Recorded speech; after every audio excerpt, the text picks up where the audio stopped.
Hello, everyone. This is Professor Halsman, History 105 Online, and this week we're going to be talking about war, trade, and empire. Now, we're going to break this up into three separate lectures from three different time periods. Now, following the Revolution of 1688 and 89, or the Glorious Revolution, French absolutism and British constitutionalism were bound to clash.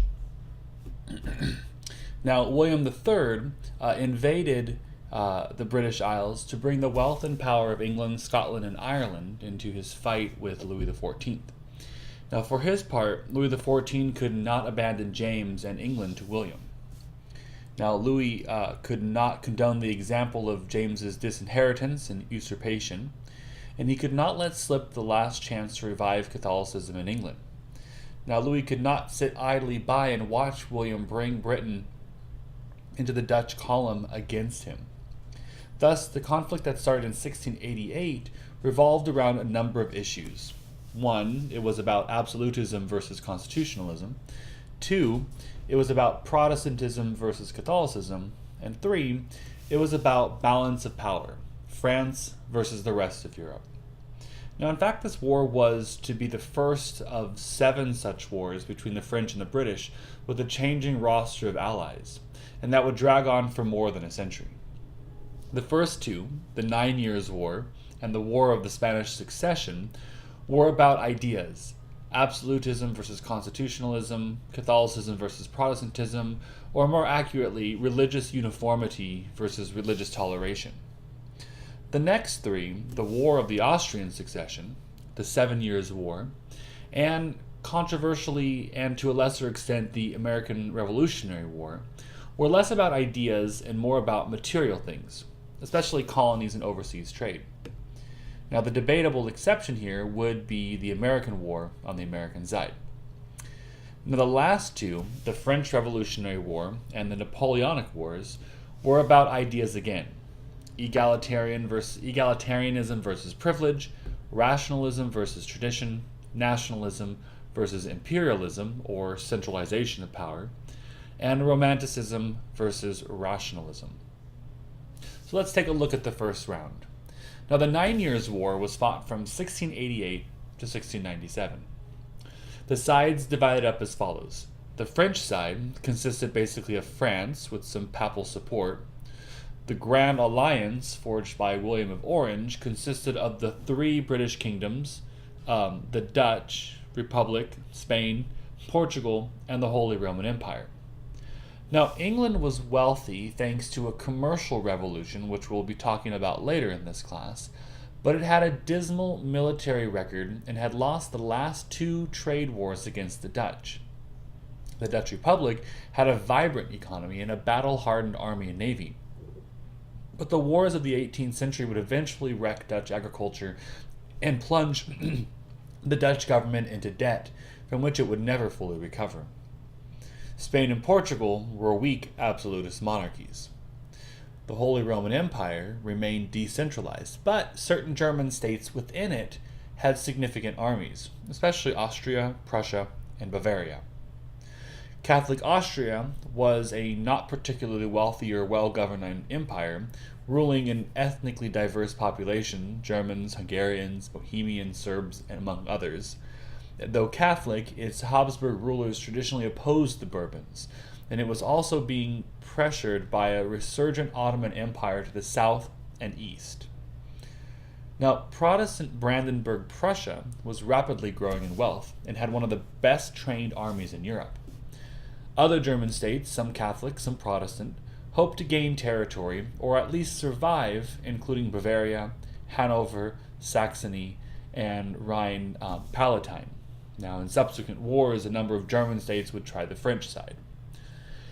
Now, the main contribution to the war effort of Savoy, or a Catholic non-German part of the Holy Roman Empire between France and the Italian mainland, was a great general, Prince Eugene, or Prince Eugen, as known in Germans, of Savoy.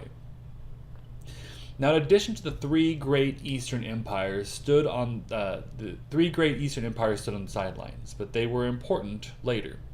Sweden, beginning under Gustavus Adolphus, had conquered a northern empire in the 17th century, but overextended itself when it took on Russia in the Great Northern War. Russia grew under a series of tough czars, culminating in Peter the Great, who sought to modernize and westernize the country. And the Ottoman Empire, revived from its defeat at Lepanto in 1571, had threatened to conquer Vienna as recently as 1683, where they were defeated by the armies of the Polish king and military commander Jan III Sobieski, but entered a long period of decline after defeat at the Battle of Zenta in 1697, which you read about in your Civilization, the West and the Rest in Chapter 2. Now, the arrival of Britain into the Grand Alliance was vital, but that was not apparent at first. The British were reluctant participants in this war. Now, at first, the Allies were on the defensive. On the continent, the early years of the war saw Louis take fortress after fortress on the Dutch border. In the summer of 1689, Louis backed an invasion of Ireland by James II. Now, oppressed Catholic peasants flocked to his cause. The ragged army of Irish peasants drove the Protestants north into Ulster and laid siege to Protestant enclaves at Londonderry and Enniskillen, where thousands of Ulster men and women died of disease and starvation before a Williamite relief force arrived in July of 1689, a hallowed memory in Protestant Ulster to this day. Now, in the summer of 1690, William defeated James at the Battle of the Boyne. This defeat resulted in the ruthless suppression of the Catholic Irish population by Protestant landowners.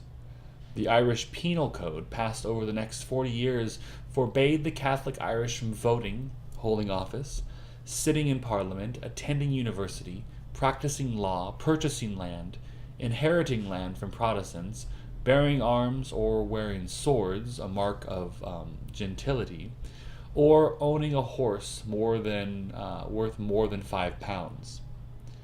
Now, the Catholic Irish were forced to divide bequests among all their heirs, partible inheritance, thus leading to the gradual elimination of large land holdings.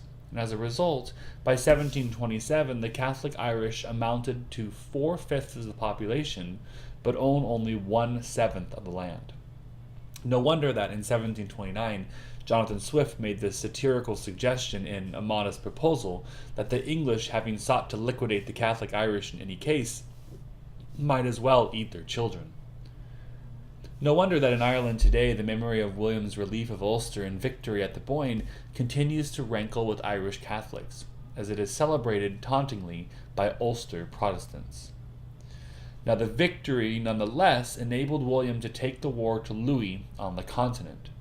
And though William was not a great general, a combination of his sheer determination and British material resources eventually wore Louis down. In 1697, Louis asked for peace. Now, the Treaty of Ryswick was a draw with an Allied slant. Louis recognized William III and his heirs, not James II and his heirs, as the rightful rulers of England, Scotland, and Ireland. Louis returned nearly all the European territory he had conquered since 1678, and he agreed to work out with William a partition of the Spanish Empire to take effect when Carlos II died. Now, Louis XIV had been stopped.